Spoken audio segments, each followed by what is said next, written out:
तो hello everyone and welcome to this third lecture of sound chapter.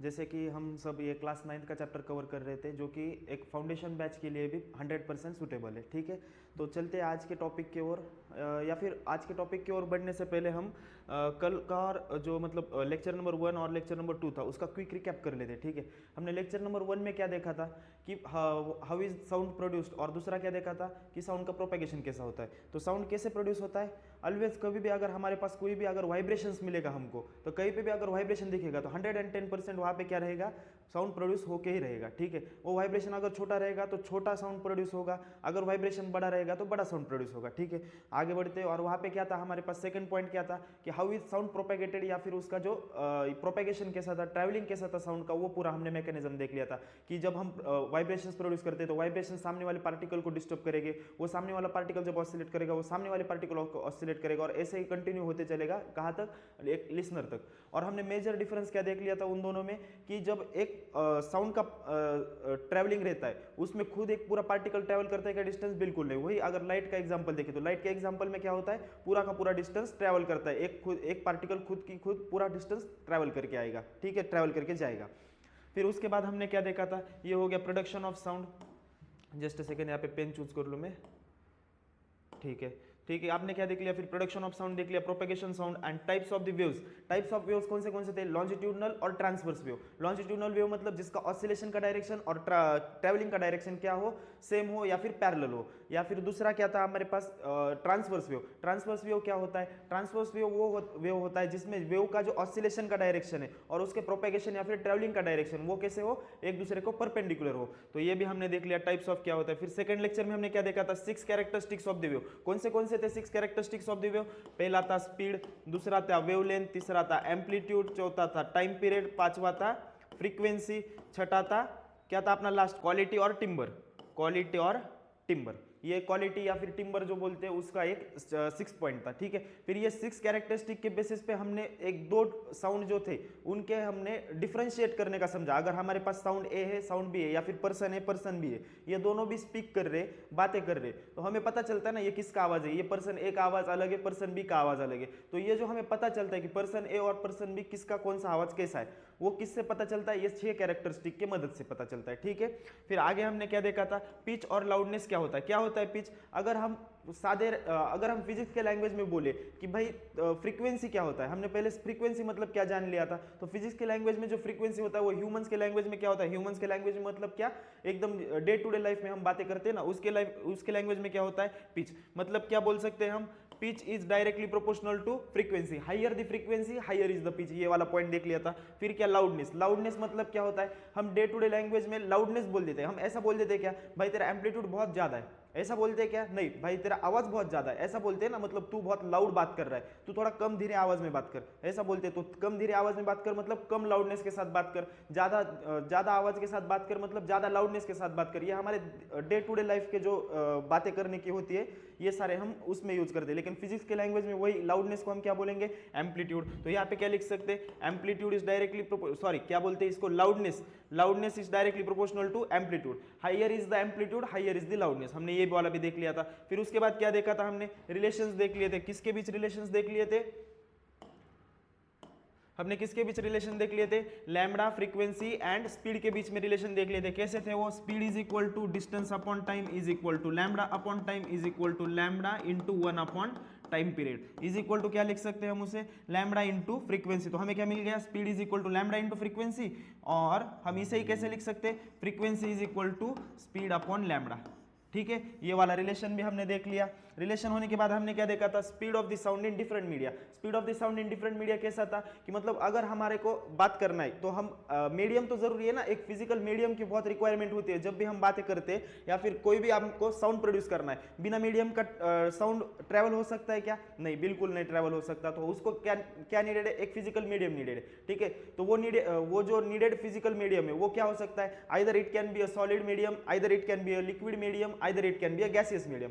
तो जो speed of the sound होता है ये सबसे ज्यादा किस में होता है, हमने देखा था साउंड में होता है। किस में ज्यादा होता है, सबसे ज्यादा साउंड में। फिर किस में होता है, सॉरी सबसे ज्यादा किस में होता है, सॉलिड्स में होता है। फिर किस पे होता है, वो लिक्विड्स में होता है, और फिर किस में होता है, गैसेस में होता है। ठीक है, ये जो स्पीड ऑफ द साउंड है मैक्सिमम किस में, सॉलिड्स में और मिनिमम किस में, गैसेस में। इतना ही बात याद रखना था। अपने पूरे दोनों के दोनों लेक्चर का एक क्विक रिकैप हो गया अपना 5 मिनट के अंदर। अब हम चलते हैं आज के मेन टॉपिक की ओर, जो क्या क्या थे एक बार देख लेते हैं हमें आज क्या क्या पढ़ना है। ठीक है, क्या क्या पढ़ना है यहाँ पे, रिफ्लेक्शन क्या होता है ये देख लेना है हमें सबसे पहले। ठीक है, रिफ्लेक्शन क्या होता है, फिर उसके बाद क्या, रिफ्लेक्शन किस में, इमेजेस का रिफ्लेक्शन नहीं, जो हम मिरर में देखते हैं वो वाला रिफ्लेक्शन नहीं, किस वाला रिफ्लेक्शन देखना है हमें, साउंड वाला रिफ्लेक्शन देखना है। ठीक है, तो रिफ्लेक्शन ऑफ साउंड देखना है। एंड रिवाइब्रेशंस क्या होता है, ये एक बार कंसेप्ट है छोटा। इसके बाद क्या है, रिवाइब्रेशन के बाद क्या है, use of the multiple reflections of the sound. Multiple reflections of the sound मतलब क्या, अगर मैं यहाँ पे कुछ तो भी ऐसा बड़ा सा मतलब कुछ तो भी ऐसा सेटअप कर लूं कि मैं जो बातें कर रहा हूं ये यहाँ पे रिफ्लेक्ट होके वापस से यहाँ पे रिफ्लेक्ट हो रहा है। ठीक है, मतलब ऐसा यहाँ पे जा रहा है, ऐसा होके वापस यहाँ पे जा रहा है, ऐसा अगर रिफ्लेक्शन हो रहा है, जैसे कि ये ऐसा है, यहाँ पे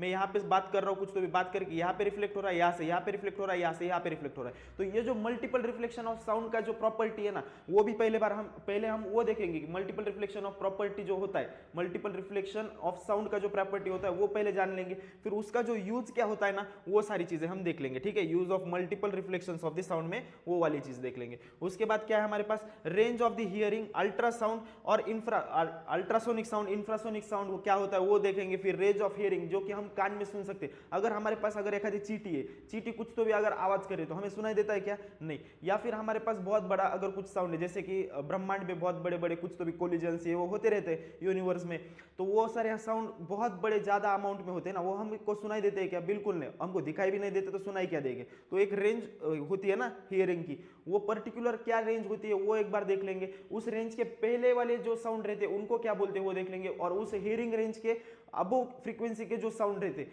उनको क्या बोलते हैं वो भी देख लेंगे। ठीक है, और बाद में उसका जो एप्लीकेशन है वो एक बार देख लेंगे। तो चलते हैं और आज के पहले टॉपिक की ओर बढ़ते हैं। क्या है पहला टॉपिक अपना, रिफ्लेक्शंस। ठीक है,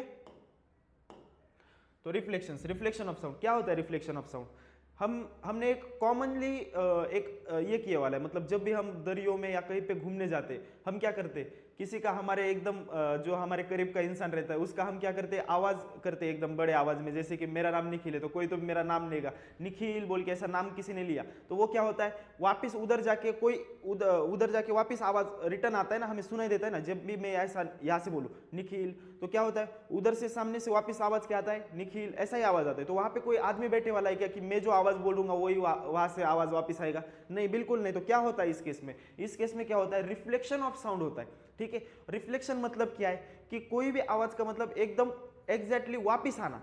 ठीक है, जैसे हम मिरर में क्या करते हैं, अगर हमारे सामने एक मिरर रखा है तो मिरर में क्या होता है, रिफ्लेक्शन ऑफ लाइट होता है। रिफ्लेक्शन ऑफ लाइट मतलब क्या, जो भी मेरे चेहरे से लाइट निकल रहा है या फिर जो भी मेरे पूरे यहाँ से लाइट निकल रहा है, ठीक है, शरीर से कहीं से भी हमने या फिर कौन सा भी ऑब्जेक्ट रखा तो ऑब्जेक्ट से जो भी लाइट निकल रहा है वो मिरर में जाके टकराता है और वहां पे एक रिफ्लेक्शन बनता है उसका।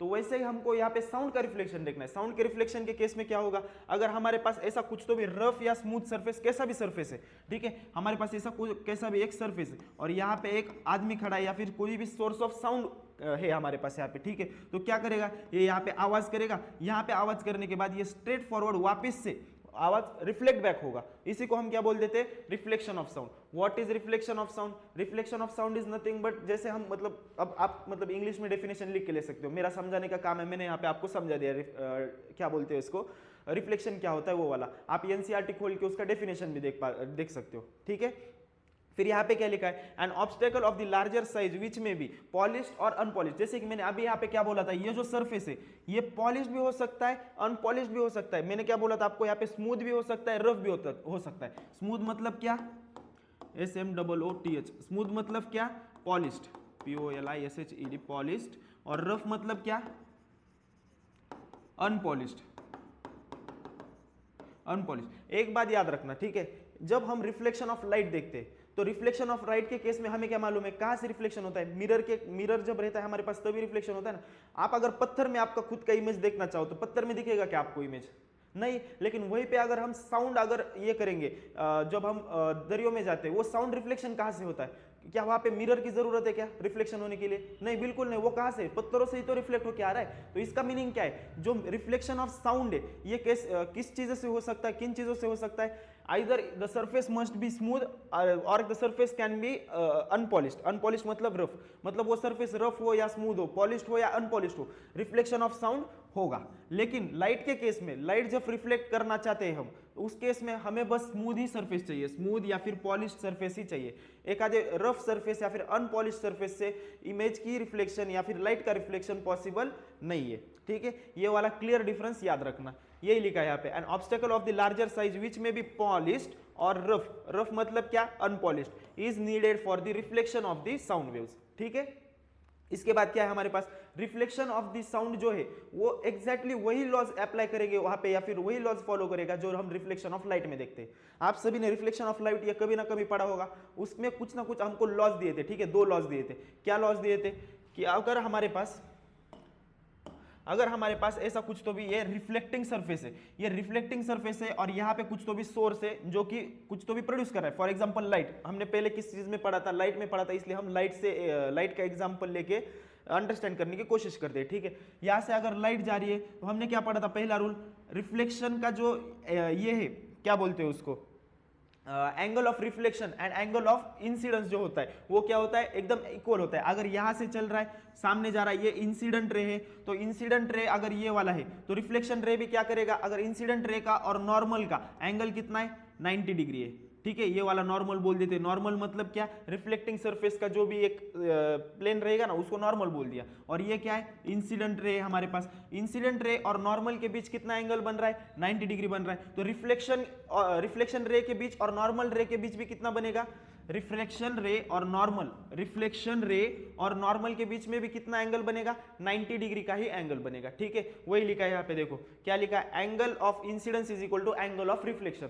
जो हमने क्या बोलते हैं, इसके केस में देखा था, किसके, लाइट के केस में देखा था कि angle of incidence is equal to angle of reflection होता है। वही यहाँ पे भी अप्लाई होता है कि अगर मेरे पास यहाँ पे एक साउंड का सोर्स है, किसका सोर्स है, साउंड का सोर्स है, और मैं यहां से इसका आवाज क्रिएट कर रहा हूं। आवाज अगर ऐसा इंसिडेंट हो रहा है, इस पे किसी भी सरफेस पे अगर आवाज इंसिडेंट हो रहा है, कुछ तो भी एंगल एक्स वाई जेड पे, कुछ तो भी एंगल एक्स वाई जेड या बस एक्स बोल दो इसको। ठीक है, अगर एंगल ऑफ इंसिडेंस किस पे, एंगल ऑफ इंसिडेंस कितना है, एक्स है। एंगल ऑफ इंसिडेंस क्या होता है, सबसे पहले एंगल ऑफ इंसिडेंस जान लो क्या होता है। Angle of incidence is equal to angle made by incident रे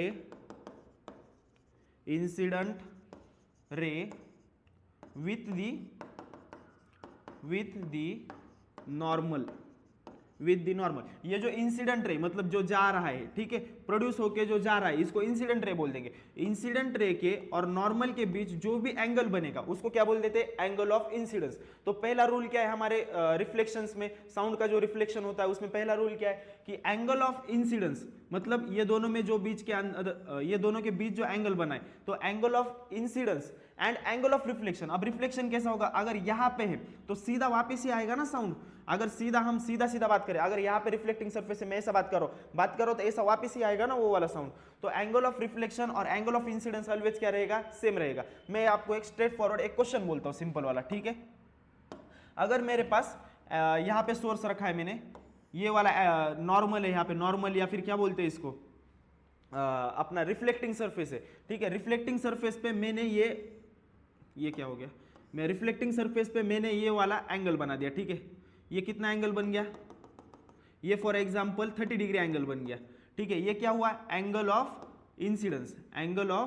incidence is equal to 30 degree. तो इसका एंगल ऑफ रिफ्लेक्शन कितना होगा, एंगल ऑफ रिफ्लेक्शन भी कितना होगा, 30 डिग्री ही होगा। यही तो हमको पहला रूल बताता है, एंगल ऑफ रिफ्लेक्शन, क्योंकि ये क्या है, रिफ्लेक्टेड रे, ये क्या है, इंसिडेंट रे, रिफ्लेक्टेड रे। ये वाला क्या है, angle made with the normal, angle made with the normal by the incident is angle of incidence. और ये क्या है, angle made by the reflection ray with the normal is reflection रे।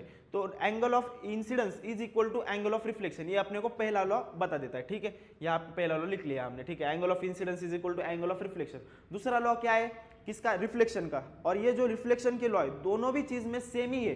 कौन से दोनों चीज में, while reflection of the light और while studying reflection of the sound. हम जब भी रिफ्लेक्शन ऑफ साउंड भी पढ़ाई करते हैं और रिफ्लेक्शन ऑफ लाइट भी पढ़ाई करते हैं, दोनों के केस में जो दो लॉज है रिफ्लेक्शन के, सेम ही है। पहला लॉ क्या है, angle of incidence is equal to angle of reflection. और दूसरा लॉ क्या बोलता है कि जो इंसिडेंस रे, जो रिफ्लेक्शन रे और जो पॉइंट ऑफ इंसिडेंस है, all lie in the same plane. क्या बोलता है second law, all lie in the same plane. कौन सा all lie in the same plane? Angle sorry ray of incidence, ray of refraction और जो point of incidence है, तीनों के तीनों किस में करेंगे लाई? एक सेमी प्लेन में करेंगे। फॉर एग्जांपल मैं आपको बताता हूं, अगर मैं यहाँ पे रिफ्लेक्टिंग सरफेस कुछ तो भी ऐसा सामने रखूं, ठीक है, अब मैं बात कर रहा हूं तो यहाँ पे कुछ तो भी रिफ्लेक्ट हो रहा है, ठीक है, यहाँ पे ऐसा सीधा गया, सीधा जाने के बाद क्या हो रहा है, ये कहीं ना कहीं रिफ्लेक्ट हो जाएगा ना, इधर होगा, angle of incidence, angle of reflection के हिसाब से कहीं पे भी रिफ्लेक्ट होगा, लेकिन ये इधर जाएगा क्या या फिर इधर जाएगा क्या? नहीं, बिल्कुल नहीं। ये किस प्लेन में रह रहा है? ये जो प्लेन है ना, ये सामने वाला जो आपको ऐसा ही दिख रहा है, मतलब मेरा ये जो हाथ है ना, ये देखो, ये रिफ्लेक्शन एंगल ऑफ इंसिडेंस गया और ये एंगल ऑफ रिफ्लेक्शन गया, ये किधर भी जा रहा है, लेकिन इधर आगे पीछे जा रहा है क्या? बिल्कुल नहीं। इसको प्लेन बोलते हैं। प्लेन कौन सा रहेगा? ये वाला अलग प्लेन है, ये वाला जो आगे पीछे बोलते हैं इसको अलग प्लेन बोला जाएगा, ठीक है, ये वाला अलग प्लेन है और ये जो है ये वाला अलग प्लेन है। अगर मेरा रे इस डायरेक्शन में जा रहा है तो रिफ्लेक्शन रे भी किस डायरेक्शन में होगा? इसी डायरेक्शन में होगा, कहीं ना कहीं इसी प्लेन में होगा, डायरेक्शन में नहीं, इसी प्लेन में होगा। यहाँ होगा क्या? नहीं। वही हमको बोलना है कि क्या एंगल ऑफ इंसिडेंस, नहीं एंगल ऑफ इंसिडेंस नहीं, क्या बोलते हैं उसको,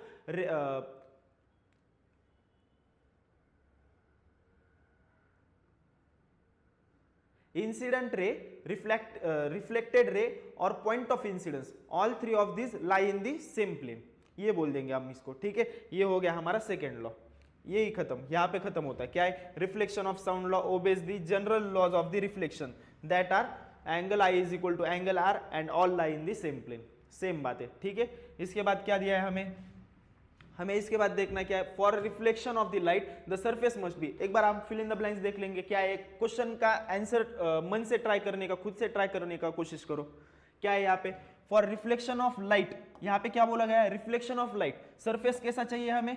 अगर रिफ्लेक्शन ऑफ साउंड होता है, यहाँ पे रिफ्लेक्शन ऑफ साउंड होता तो सरफेस कैसा चाहिए हमें? रफ या फिर स्मूथ, दोनों भी चलेगा, रफ या फिर स्मूथ। उसको कोई क्या बोलते हैं हम? पॉलिश्ड या फिर अनपॉलिश्ड, ऐसा कौन सा भी सरफेस हमको यहाँ पे चल जाएगा। लेकिन रिफ्लेक्शन ऑफ लाइट के केस में कैसे चाहिए हमको? स्मूथ या फिर पॉलिश्ड, POLISHD, पॉलिश्ड ही लगेगा। यहाँ पे रफ या फिर अनपॉलिश्ड चलेगा क्या? नहीं, बिल्कुल नहीं चलेगा। यही था फिल इन द ब्लैंक्स, ठीक है। आपके एनसीईआरटी में ना और एक एक्टिविटी दिया है, हम किस लिए? ये रिफ्लेक्शन ऑफ साउंड को ही देखने के लिए। क्या एक्टिविटी दिया है? यहाँ पे एक सोर्स ऑफ साउंड रखा है। क्या है सोर्स ऑफ साउंड? एक क्लॉक टिक टिक टिक टिक टिक टिक करती रहती है ना, वो वाली यहाँ पे रख दिए और यहाँ पे हमारे कान लगाए, ठीक है। इसके बीच में क्या किया है? पाइप दिया है। ऐसा स्ट्रेट पाइप नहीं दिया है हमको क्या किया है? एक पाइप यहाँ पे दिया है, एक पाइप यहाँ पे दिया है। अब क्या होगा? ये जो साउंड प्रोड्यूस होगा, ये साउंड यहाँ से इधर ट्रेवल करेगा, तो इसको हम क्या बोल सकते हैं? इंसिडेंट रे बोलेंगे, ठीक है। क्या बोलेंगे हम इसको? इंसिडेंट रे बोलेंगे। ये देखो, यहाँ से जो साउंड जा रहा है इधर क्या करेगा? वो इंसिडेंट करेगा। इंसिडेंट, पॉइंट ऑफ इंसिडेंस कौन सा है? ये हो गया अपना पॉइंट ऑफ इंसिडेंस। यहाँ पे रिफ्लेक्शन होगा। क्यों रिफ्लेक्शन होगा? क्योंकि यहाँ पे कुछ तो भी हमने सरफेस रख दिया है ना, ये सरफेस है जो कि साउंड को रिफ्लेक्ट करेगा। अब अगर रिफ्लेक्ट कर रहा है तो लॉज के हिसाब से क्या है? एंगल ऑफ इंसिडेंस जो यहाँ पे बना गया है, ठीक है, ये एंगल ऑफ इंसिडेंस और ये जो एंगल ऑफ रिफ्लेक्शन है, ये क्या होगा? सेम रहेगा। एंगल ऑफ इंसिडेंस और एंगल ऑफ रिफ्लेक्शन क्या रहेगा? सेम रहेगा। तो ये गया इंसिडेंट रे, ये आया रिफ्लेक्टेड रे। ये क्या आया? Reflected ray. अब ये देखो, यहाँ पे साउंड आया, गया गया गया, इधर रिफ्लेक्ट होके वापस यहाँ पे आया और हमको कान लगाने के बाद सुनाई देगा, ठीक है। यही एक्टिविटी जो आपके एनसीईआरटी में दे रखी है, जो एक्सप्लेन करती है रिफ्लेक्शन ऑफ साउंड, ठीक है। क्या दिया? Activity in NCERT to understand the reflection of sound. आगे बढ़ते हैं, क्या दिया हमको? इको। इको क्या है? एक रिफ्लेक्शन का ही एप्लीकेशन बोल सकते हैं हम इसको। क्या बोल सकते हैं इको को? रिफ्लेक्शन का एप्लीकेशन बोलेंगे। कैसे? इको क्या होता है? जब भी हम मतलब एखादे दरी में या कहीं पे जाते तो क्या होता है? हम जब एखादा आवाज देते तो वो सामने से आवाज रिफ्लेक्ट होके बैक आता है ना, उसी को हम क्या बोल देते? इको बोल देते। आई बात समझ में? ठीक है। हम उसका अब थोड़ा सा डीप में देखेंगे कि इको तो हमको मालूम है क्या होता है, लेकिन उसको टाइम उसके बारे में जो मतलब टाइम लगता है, ये वो सारी चीजें हम देख लेंगे। उसमें सबसे पहला बात क्या है कि time for the reflection of our image versus time for the echo and its reason. बोलना क्या चाहता है यहाँ पे? Time for the reflection of our image. जब भी मैं यहाँ पे खड़ा हूँ और मिरर यहाँ पे खड़ा है, ठीक है। कहाँ पे मिरर? ये मतलब पेन के इधर के साइड में, मतलब मैं मिरर के पहले अभी क्या हूँ? मिरर के इधर आउट ऑफ द मिरर हूँ ना, तो अभी मेरी इमेज नहीं बने वाली। लेकिन अब मैं जैसे ही यहाँ पे खड़ा हूँ, लगेज तुरंत मेरी इमेज बन जाएगी ना। इसका मतलब क्या है कि मतलब जो इमेज बनने का टाइम है, ये कैसा है? वेरी क्विक है। हमको ऐसा लगता है क्या कि मैं अभी यहाँ पे जाऊंगा, फिर यहाँ पे जाऊंगा, फिर हलू हलू एकदम धीरे से मेरी इमेज कुछ तो भी क्रिएट होने लगेगी, ऐसी वाली बात है कि इसमें नहीं, बिल्कुल नहीं, वैसा नहीं है। क्या होता है, अगर यहाँ पे अगर मिरर है मेरे पास, मैं अगर डायरेक्ट ऐसे जाऊँ तो डायरेक्टली मेरी इमेज दिखाई देती है ना, तो क्या बोल सकते हैं, जो time for the reflection of image है कि कैसा है, वेरी लेस है, वेरी लेस। क्यों वेरी लेस है, क्योंकि स्पीड ऑफ लाइट जो है वो कैसी है, वेरी हाई है। कितना है, 3 × 10 की पावर 8 मीटर पर सेकेंड, हमने कल ही देखा था, ठीक है, 3 × 10 की पावर 8 मीटर पर सेकेंड हमने कल ही देखा था। तो लाइट की स्पीड बहुत ज्यादा होने की वजह से क्या होता है, उसका जो रिफ्लेक्शन का टाइम है वो कैसा होता है, बहुत कम होता है। जैसे कि अगर यहाँ पे मेरे को कुछ तो भी रिफ्लेक्ट करना है, अगर धीरे धीरे धीरे धीरे चलेगा, धीरे धीरे धीरे धीरे वापस आएगा, तो क्या होगा, रिफ्लेक्शन के लिए बहुत ज्यादा समय लगेगा ना। लेकिन वहीं पे अगर लाइट है, लाइट क्या करती है, बहुत ज्यादा फास्ट रिफ्लेक्ट हो जाएगी। आई बात समझ में। तो इसको जो time for the reflection of the image है वो कैसा है, वेरी लेस है। क्यों वेरी लेस है, क्योंकि जो स्पीड ऑफ द लाइट है वो कैसा है, बहुत ज्यादा हाई। वहीं पे क्या है, टाइम फॉर द इको या फिर time for the reflection of the sound वो कैसा है, बहुत कम है, सॉरी बहुत ज्यादा लगेगा। किसके कंपैरिजन में, लाइट के कंपैरिजन में। जैसे कि आप देखो, अगर मैं कुछ तो भी आवाज में वही वापस से एग्जांपल लेते, दरी में गए और मेरा नाम कोई तो भी चिल्ला रहा है, ठीक है, निखिल बोल के, तो ऐसा लगे तुरंत वापस आवाज आता है, निखिल निखिल, ऐसा आवाज आता है क्या, नहीं। क्या होता है, निखिल बोलने के बाद ऐसा थोड़ा सा देर रुकने के बाद, मतलब कुछ ना कुछ सेकंड जाएंगे, 0.1 सेकंड जाता है ऑब्वियसली, 0.1 सेकंड हमेशा 0.1 सेकंड नहीं जाएगा, लेकिन एक क्या बोलते हैं उसको, ठीक है, छोड़ दो वो बात, हम आगे देखेंगे। वो जो 0.1 सेकंड की जो मैं बात बोल रहा था ना आपको, हम आगे देखेंगे वो कितना लगता है। हमेशा वो 0.1 सेकंड नहीं लगता, लेकिन एक आइडल सिचुएशन में उतना लग सकता है, ऐसा हम बोलना चाहते थे, ठीक है।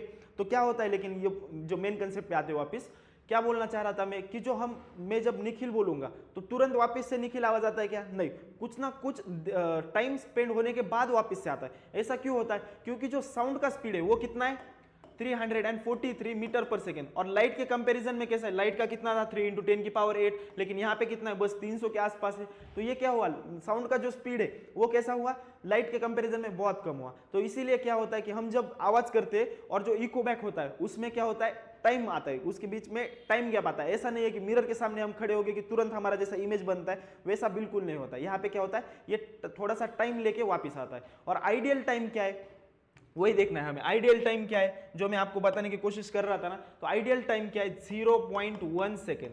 क्या है आइडियल टाइम, 0.1 सेकेंड। अगर हम आइडियल टाइम के बारे में थोड़ा 2 सेकंड के बाद ही देखते हैं, ठीक है। पहले यहाँ पे क्या लाइन लिख के लिया है वो एक बार देख लेते हैं, फिर आइडियल टाइम के पास जाते हैं, ठीक है। The reflection of the sound that we hear after a little later is called as echo of the sound. अगर किसी को इको का डेफिनेशन लिख के लेना है तो यहाँ पे लिख के ले सकते हो, ठीक है। मैं बाजू में हट जाता हूँ,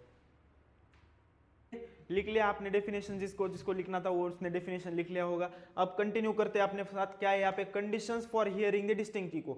हमारे को अगर इको प्रोड्यूस करना है तो हमको कुछ ना कुछ कंडीशन चाहिए होगी। जैसे अभी मैं यहाँ पे नॉर्मल बातें कर रहा हूँ, यहाँ पे रूम में या फिर कहीं पे रास्ते पे चल के अगर बातें करूंगा, तो हर जगह पे इको प्रोड्यूस होता है क्या, नहीं। तो इको के लिए कुछ ना कुछ कंडीशंस रिक्वायर्ड होगी ना। तो वो क्या कंडीशंस है, नंबर 1 क्या है, हमारे पास एक सरफेस होना चाहिए। कौन सा भी, कैसा सरफेस होना चाहिए, एक रफ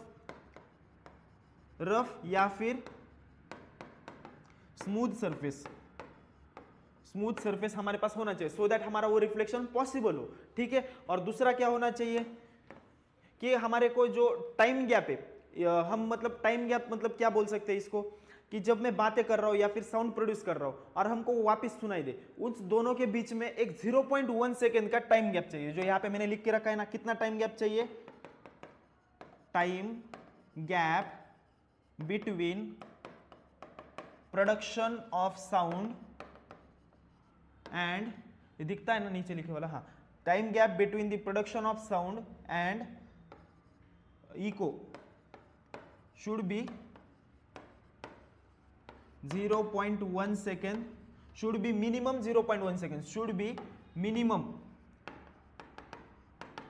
0.1 सेकेंड। अगर 0.1 सेकेंड से पहले, अगर मतलब हमको क्या है फिर, अगर 0.1 सेकेंड का टाइम गैप चाहिए तो ये किसके रिलेटेड है। अगर जैसे मैं यहाँ पे हाथ रखो, हाथ या फिर जो भी रिफ्लेक्टिंग सरफेस है ऐसा रखो, हेलो ऐसा बोलो, तो ये रिफ्लेक्ट होके मेरे को सुनाई दिया क्या, नहीं दिया। क्यों नहीं दिया, क्योंकि जो वापस तो रिफ्लेक्ट हुआ है साउंड ऑलवेज रिफ्लेक्ट होगा। अगर सरफेस हमारे सामने अगर सरफेस रखा है, जैसे मैं अगर वाइड ये जो बोर्ड है अपने पास डिजिटल बोर्ड में, इसकी तरफ देख के भी अगर बात करूं तो क्या हो रहा है, साउंड रिफ्लेक्ट बैक हो रहा है, लेकिन मेरे को उसका इको सुनाई नहीं देता है। क्यों इको सुनाई नहीं देता है? क्योंकि जो इसका रिफ्लेक्शन है क्या होता है, ये जो नजदीकी डिस्टेंस है ना, ये बहुत ज्यादा नजदीक हो रहा है, और बहुत ज्यादा नजदीक होने की वजह से क्या होता है, रिफ्लेक्ट तो हो रहा है साउंड, लेकिन 0.1 सेकंड के अंदर वो रिफ्लेक्ट होकर आ रहा है, मेरे को सुनाई दे रहा है।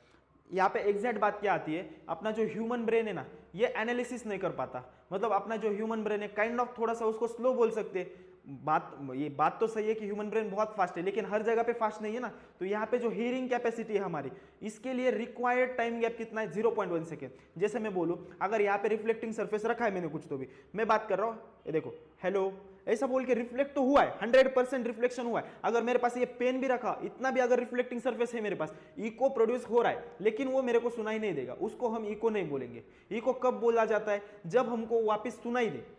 अगर सुनाई ना दे तो उसको क्या बोलेंगे, बस सिर्फ और सिर्फ रिफ्लेक्शन ऑफ साउंड बोल के छोड़ेंगे। ठीक है, समझ में आया बात? तो difference between reflection of sound और इको समझ लो। अगर मैं बात कर रहा हूं, ऑलवेज रिफ्लेक्शन ऑफ साउंड हो रहा है, लेकिन मैं बात कर रहा हूं और मेरे को वापस वो सुनाई नहीं दे रहा है, तो उसको क्या बोल दूंगा मैं, उसको इको नहीं बोलूंगा मैं, क्या बोलूंगा, बस सिर्फ और सिर्फ रिफ्लेक्शन ऑफ साउंड बोलूंगा। लेकिन कहीं ना कहीं यहाँ पे डिस्टेंस पे कहीं पे मैंने रिफ्लेक्टिंग ऑब्जेक्ट रखा है और मैं हेलो ऐसा बोल रहा हूँ, तो रिफ्लेक्शन ऑफ साउंड भी हो रहा है। और जब वो मेरे को 0.1 सेकंड के बाद अगर सुनाई दिया और मैंने रिकॉग्नाइज किया कि मैंने जो हेलो बोला था, उसके बाद कुछ ना कुछ हेलो का आवाज आया है वापस से, तो तब हम उसको क्या बोलेंगे, इको बोल देंगे। तो बात समझ आई? पहला कंडीशन क्या है, हमारे पास कुछ ना कुछ सरफेस चाहिए। दूसरा कंडीशन क्या है, हमारे ह्यूमन ब्रेन के लिए कंडीशन है वो क्या है कि 0.1 सेकंड का टाइम गैप मिलना चाहिए। अब देखो, अगर हमको 0.1 सेकंड का टाइम गैप चाहिए, कितना टाइम गैप चाहिए, 0.1 सेकंड, और आइडियल रूम टेम्परेचर कितना होता है 20 डिग्री सेल्सियस। तो 20 डिग्री सेल्सियस पे साउंड का स्पीड कितना होता है, मैंने कल बताया था कितना होता है साउंड का स्पीड,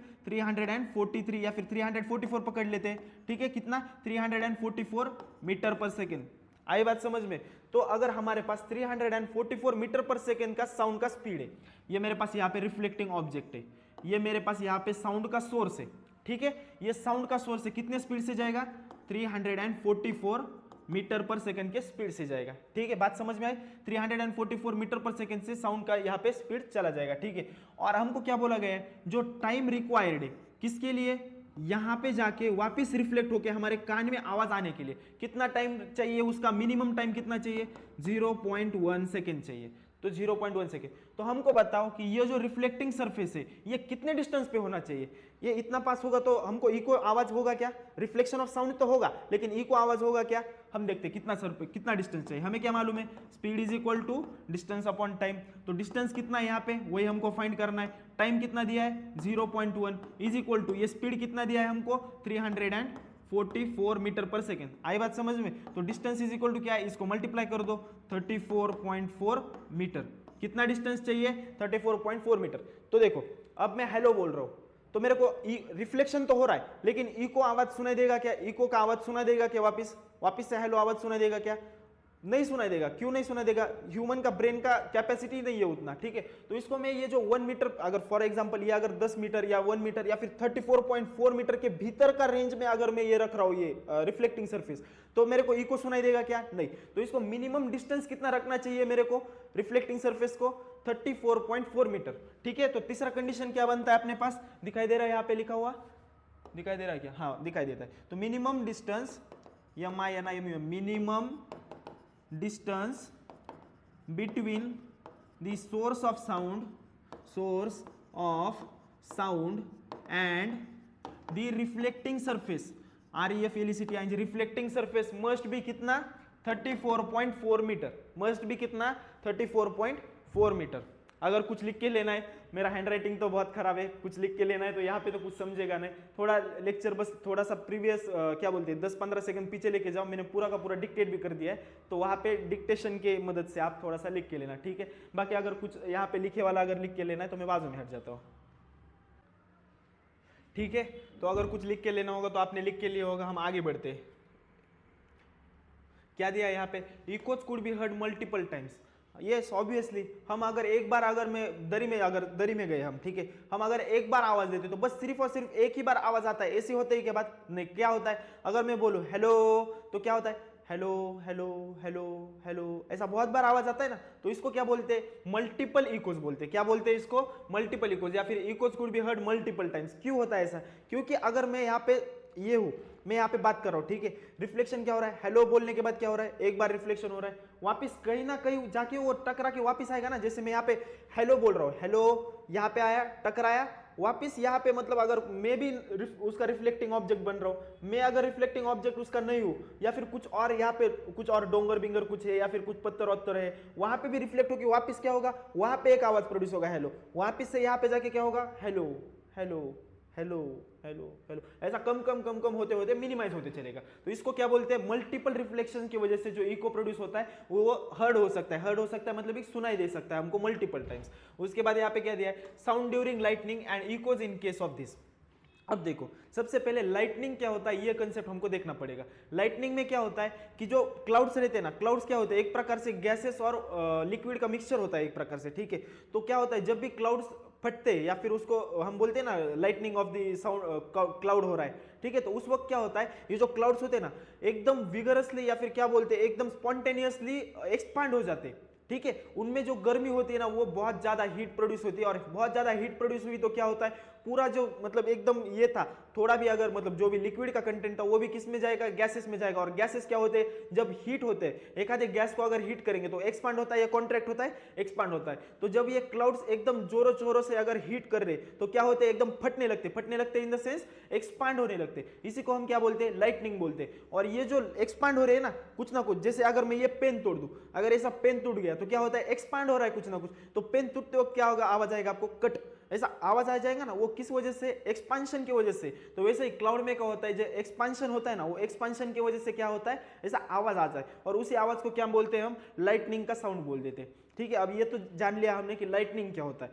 अब इसमें क्या होता है कि हमको इको सुनाई देता है जब भी अगर ऐसा क्लाउड है हमारे पास, ये हो गया सोर्स ऑफ साउंड। जो क्लाउड फटता है, यहां से साउंड प्रोड्यूस होगा ना वाइब्रेशन की वजह से, तो क्या होता है, साउंड प्रोड्यूस हुआ कि क्या होता है, जो बिल्डिंग्स होते हैं या फिर इवन सरफेस होती है, या फिर धरती जो भी रहेगी, माउंटेन्स रहेंगे, कुछ भी हमारे को जो भी यहाँ पे चीजें मिलेगी ना, वहां पे जाके वो ये करेगा, टकराएगा वो जाके आवाज, और वहीं पे जाके वापस इको हो जाएगा। आई बात समझ में। इसलिए जब एक बार क्लाउड फटता है ना थाड़ के, तो हमको बस एक बार ही आवाज देता है क्या, नहीं, कैसा आवाज आता है, तर तर तर तर तर तर तर तर। ये क्यों होता है तर तर तर तर, बस एक ही बार तड़, ऐसा आवाज क्यों नहीं आता, ये होता है इको की वजह से, या फिर क्या बोल सकते हैं हम इसको, मल्टीपल रिफ्लेक्शन ऑफ साउंड की वजह से। आई बात समझ में। ये यहाँ पे एक कंसेप्ट था छोटा सा, वो देख लेना था हमें,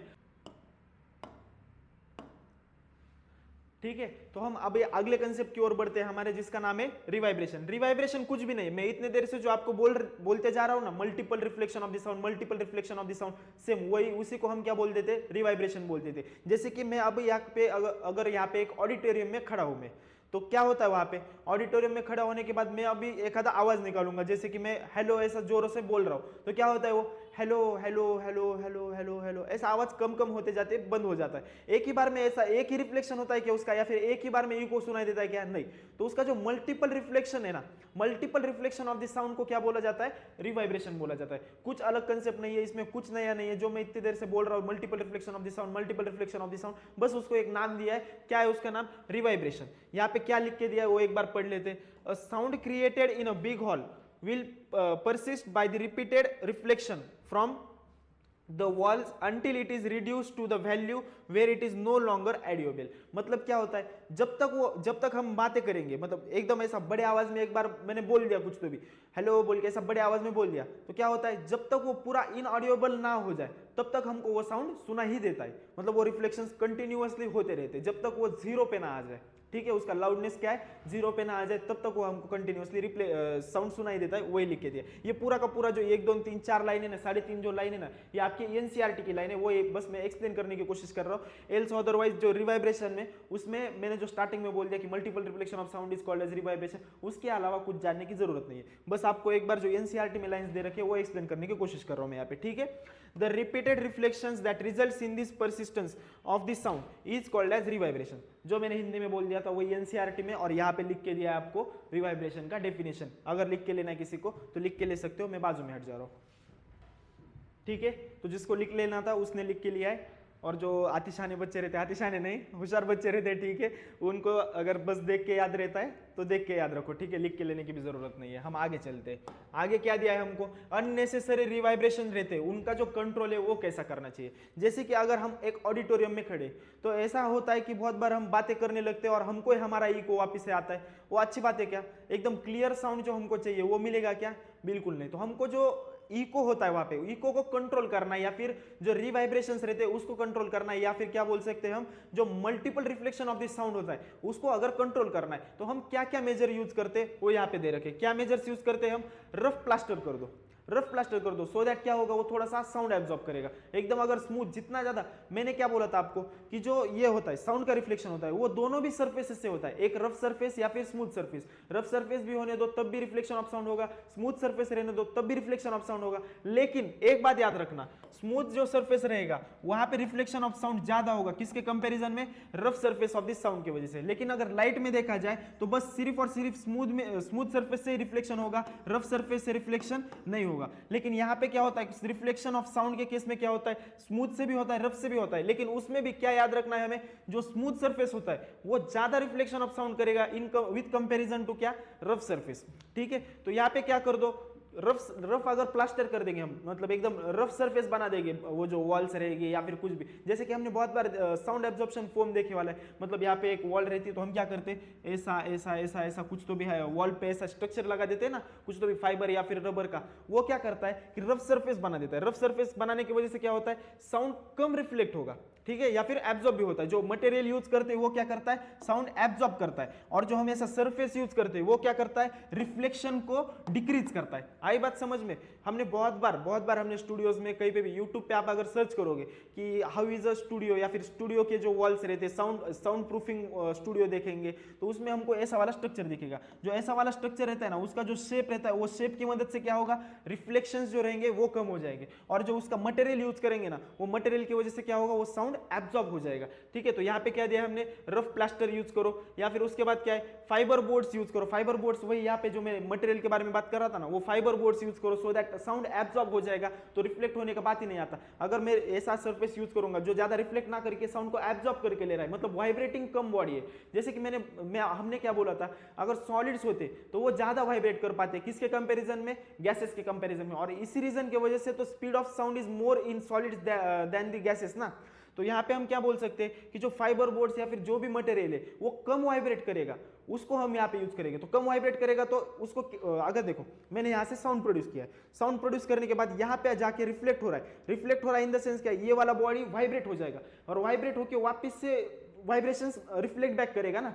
लेकिन वहीं पे अगर मैंने ऐसा सरफेस यहाँ पे रख दिया कि जो कि कम ये करता है, क्या, कम वाइब्रेट होता है, तो अगर ये वाइब्रेट ही नहीं होगा, ये रिफ्लेक्टिंग सरफेस वाइब्रेट ही नहीं होगा, तो रिफ्लेक्शन ही नहीं होगा, क्योंकि वहां पे अगर वाइब्रेशन ही नहीं है तो साउंड प्रोडक्शन ही नहीं है, और साउंड प्रोडक्शन ही नहीं है, इसी का मीनिंग क्या है, साउंड एब्जॉर्प्शन बोल देते हैं। ठीक है, आई बात समझ में? साउंड एब्जॉर्प्शन मतलब क्या है, साउंड एब्जॉर्प्शन मतलब ऐसा कुछ चीज एब्जॉर्ब नहीं करनी, जैसे मैंने यहाँ पे कुछ तो भी पानी पी लिया तो मैं एब्जॉर्ब कर लेता हूँ, वैसा एब्जॉर्प्शन नहीं होना है। यहाँ पे एब्जॉर्प्शन का मीनिंग क्या है, वाइब्रेशंस को कैंसिल कर देना, या फिर क्या बोलते हैं हम उसको, जीरो कर देना, वाइब्रेशंस को जीरो कर देना। जो आवाज की वजह से वाइब्रेशन क्रिएट होने वाला है यहाँ पे, उसको जीरो कर देना ही का मीनिंग क्या है, एब्जॉर्प्शन कर देना। ठीक है, तो ऐसे मटेरियल्स यूज करो जैसे कि फाइबर बोर्ड से, जो कि वाइब्रेशंस को एब्जॉर्ब कर ले, ठीक है, या फिर साउंड को एब्जॉर्ब कर ले। और तीसरा क्या है, DRAPERIES, डार्पेरिज यूज करो। डार्पेरिज मतलब क्या होता है, कुछ नहीं, कर्टन्स रहते हैं, जो हम मतलब कर्टन्स यूज करते हैं ना हम विंडोज में लगाने के लिए, ये वो पर्दे बोलते हैं मराठी में, हिंदी में उसको पर्दे यूज करो। पर्दों की वजह से भी क्या होगा, एक एब्जॉर्ब होगा, दूसरा रिफ्लेक्टिंग नहीं होगा। ठीक है, आई बात समझ में? तो ये 2-3 पॉइंट जो है आप देख लो, फिर आप हमारे क्वेश्चन के ऊपर चलते। ठीक है, अगर ये किसी को लिख के लेना है तो लिख के लो, मैं बाजू में हट जाता हूं। ठीक है, लिख के लिया होगा। हम अब चलते क्वेश्चन की ओर। क्या बोला यहाँ पे, समवन स्क्रीम्स निखिल, ऐसा नाम किसी ने तो भी स्क्रीम किया, कहीं पे दरियो में कहीं में जाके कोई तो भी गया है और मेरा नाम चिल्ला रहा है। ठीक है, हमारे भी चाहने वाले हैं कोई लोग, ठीक है, कोई तो भी मेरा भी चाहने वाला होगा, वो वहां पे जाके कोई तो भी चिल्लाएगा कि निखिल, ऐसा बड़े आवाज में चिल्लाएगा। ठीक है, तो उसको वो रिफ्लेक्ट बैक होके खुद को सुनाई देगा। ठीक है, तो यहाँ पे क्वेश्चन क्या बोला है, someone screams Nikhil and hears the echo after 2 second. तो इसका जो टाइम पीरियड लगा इसको वापिस आने को, वो कितना लगा है, 2 सेकेंड। मतलब एक यहाँ पे कोई तो भी खड़ा है, यहाँ पे कुछ तो भी ये है,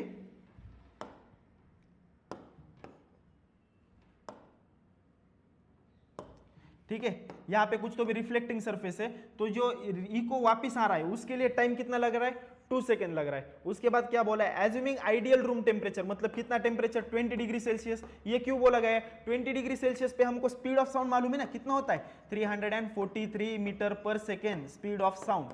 ये इसलिए दिया गया है यहाँ पे, देखो speed of this sound to be 346, ठीक है, 343 की जगह पे 46 लिख दिया है, ये कम ज्यादा होते रहता है, ठीक है। ये जो वैल्यू है अप्रोक्सीमेट वैल्यू है, अगर 2-3 नंबर से नीचे ऊपर हो गया तो इतना चिंता करने की बात नहीं, यहाँ पे दे दिया है तो वही लेने का यहाँ पे, ठीक है। 346 रूम टेम्परेचर पे कितना स्पीड ऑफ दिस साउंड, 346, तो 346 ले लिया हमने। फिर क्या बोला है, calculate the distance between the cliff और the reflecting object and the screamer, मतलब ये जो चिल्ला रहा है यहाँ पे, ठीक है, चिल्ला रही है जो भी है यहाँ पे जो कर रहे हैं, तो यहाँ पे हमको ये डिस्टेंस फाइंड करना है, इसके बीच में जो डिस्टेंस है, ये सोर्स का जो सॉरी साउंड का जो सोर्स है और जो रिफ्लेक्टिंग ऑब्जेक्ट है, इन दोनों के बीच में जो है हमको डिस्टेंस कितना है वो फाइंड करना है, ठीक है। आप एक बार क्या करो, स्क्रीन पॉज करके ट्राई करो, कोशिश करो कि मन से सॉल्व होता है या नहीं, ठीक है, नहीं तो मैं तो हुई बताने के लिए। कर लिया ट्राई, अगर आया तो बहुत सही बात है, नहीं आया तो हम कर ले रहे, ठीक है। अभी आप देखना कैसा करते हैं। यहां पे क्या दिया है हमको, टाइम पीरियड दिया है, टाइम पीरियड कितना है, 2 सेकेंड। सबसे इंपॉर्टेंट बात यही पे क्या है, जो 2 सेकेंड टाइम लगा है, ये यहाँ पे अगर सोर्स ऑफ साउंड है, ये यहाँ पे अगर हमारे पास रिफ्लेक्टिंग ऑब्जेक्ट है ये वाला, और ये सोर्स ऑफ साउंड है, तो ये जो 2 सेकेंड है बस यहां तक जाने के लिए लगे क्या, 2 सेकेंड, कहां तक, वापिस आने के लिए, मतलब यहां से जाके वापिस आया है, मतलब यहां पे गया है और यहां से वापिस आया है, ये पूरे इसको टाइम कितना लगा है, 2 सेकेंड लगा है। बस यहां से यहां तक जाने के लिए 2 सेकेंड लगा है क्या, नहीं, यहां से यहां पे जाके यहां से वापिस आने तक के लिए 2 सेकेंड टाइम लगा है। अब हमको क्या बोला है, डिस्टेंस फाइंड करना है इन दोनों के बीच में।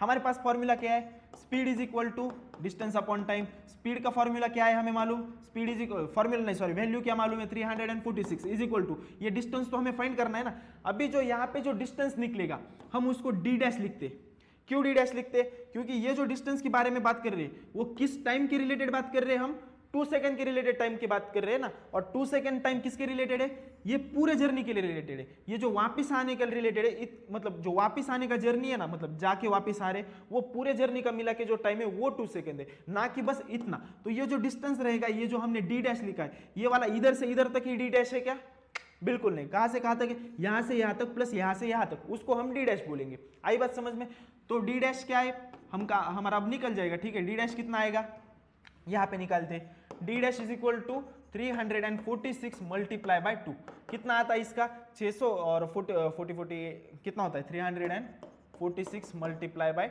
2, speed is equal to distance upon, सही कर रहे हैं ना, हाँ सही कर रहे हैं। 6 2 12, 4 2 8 1 9, 3 2 6, 692, कितना आ रहा है यहाँ पे 692। आई बात समझ में, यहाँ पे 692 क्या आया, मीटर, 692 मीटर आया हमारे पास यहाँ पे। अब ये 692 मीटर जो डिस्टेंस आया, ये तो डी डैश है, डी डैश क्या है, यहां से यहां, यहां से यहां, तो डी डैश को क्या बोल सकते हैं हम, डी डैश यार, D dash is equal to क्या बोल सकते हैं, डी बाई 2, मतलब ये डी प्लस ये डी, मतलब क्या बोल सकते हैं, 2d is equal to D dash. मैंने d2 क्यों लिख रहा है, ये इसको d डैश बोल दो, ठीक है, d डैश। तो d dash is equal to क्या आया, d dash is equal to 2d आया, तो d dash is equal to, तो 2d है ना, हाँ ये 2d है, यहाँ पे नीचे 2 नहीं आएगा, ऊपर में 2 आएगा, तो d dash is equal to 2d आया। तो हमारे पास d इज इक्वल टू क्या आता है, ये d है, तो d इज इक्वल टू क्या आएगा, ये जो 2 है यहाँ पे डिवीजन में चला जाएगा, तो d डैश बाय 2, तो d हमारे पास क्या आया, d is equal to d dash by 2, d dash कितना है हमारे पास 692 डिवाइडेड बाय 2, कितना आता है इसका आंसर, 2 3 जा 6, 2 4 जा 8, 246 आया, ठीक है। क्या आया हमारा आंसर, कितना डिस्टेंस है, ये पूरा का पूरा मिला के इधर से इधर तक 346 मीटर। आई बात समझ में, 346 metre is our final answer. अब इसको लिखने जैसा तो कुछ नहीं है, लेकिन मैंने आपको पूरा एक्सप्लेन किया है। लिखने जैसा क्यों नहीं है कुछ, क्योंकि मेरे को मालूम है यहाँ पे मैंने बहुत कुछ जो आंसर है यहाँ पे लिखा है, आंसर मतलब जो भी सोल्यूशन है, मैंने पहला सोल्यूशन यहाँ पे लिखा है, कुछ यहाँ पे लिखा है, कुछ यहाँ पे लिखा है, आप पूरा कंफ्यूज हो सकते हो। लेकिन अब आपको पता तो चला है ना कैसे लिखना है या फिर क्या कंसेप्ट है, तो आप अभी मन से ट्राई करो, ये क्वेश्चन सॉल्व करने का मन से ट्राई करो, ठीक है।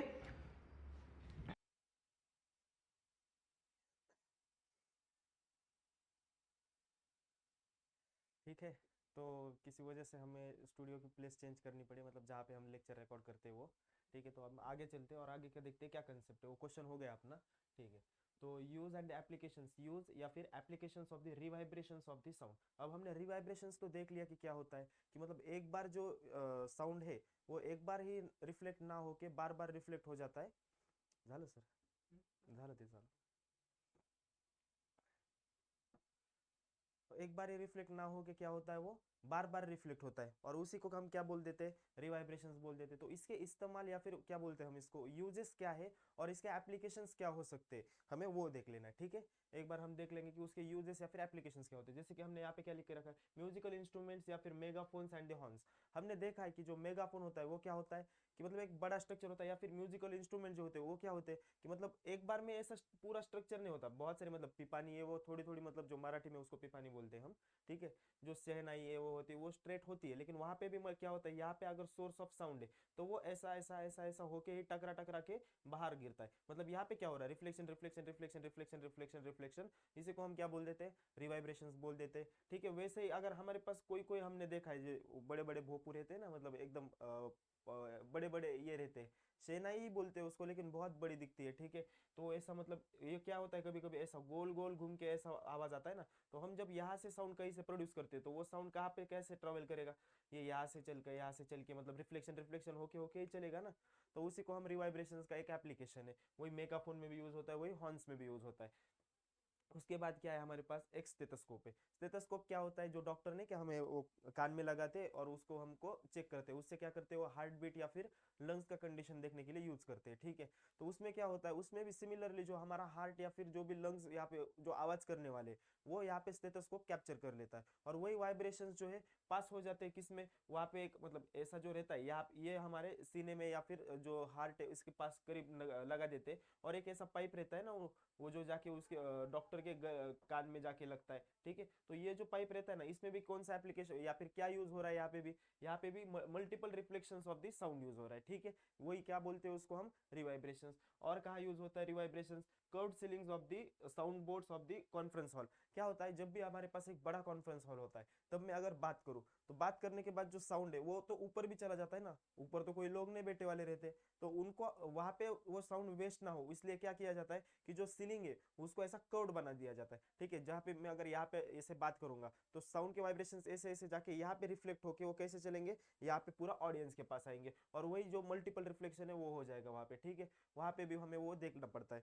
यहाँ पे बस क्या अंडरस्टैंड करके लेना, या फिर क्या बातें याद रखने, कि जो यूजेस ऑफ द रिवाइब्रेशन है वो कहाँ कहाँ होते हैं, म्यूजिकल इंस्ट्रूमेंट्स, हॉर्न्स, फिर उसके बाद क्या रहता है अपना ये मेगाफोन्स, उसके बाद स्टेथोस्कोप, या फिर जो कॉन्फ्रेंस हॉल रहते हैं उसमें जो सीलिंग्स रहती है कर्व्ड बनाई दी कर्व्ड बनाई गई होती है। ठीक है, तो ये हमें बस उसके यूजेस या फिर एप्लीकेशंस देख के लेने। आगे बढ़ते देखते हमारे को क्या दिया है, रेंज ऑफ द हियरिंग। अभी ये जो है ना, मैंने आपको एक बार बोला था शायद इसी लेक्चर में, कि अगर हमारे पास एक चींटी है, वो चींटी जो बात करती है या फिर जो भी आवाज करती है, हमें सुनाई देता है क्या, नहीं, बिल्कुल नहीं। लेकिन वो आवाज नहीं करती ऐसा बात है क्या, इवन जब वो चलती है तो चलती है, मतलब वहां पे भी कुछ ना कुछ वाइब्रेशन हो रहे हैं, और जहां पे वाइब्रेशन है वहां पे आवाज 110% प्रोड्यूस हो ही रहा है, लेकिन हमें वो सुनाई नहीं देता।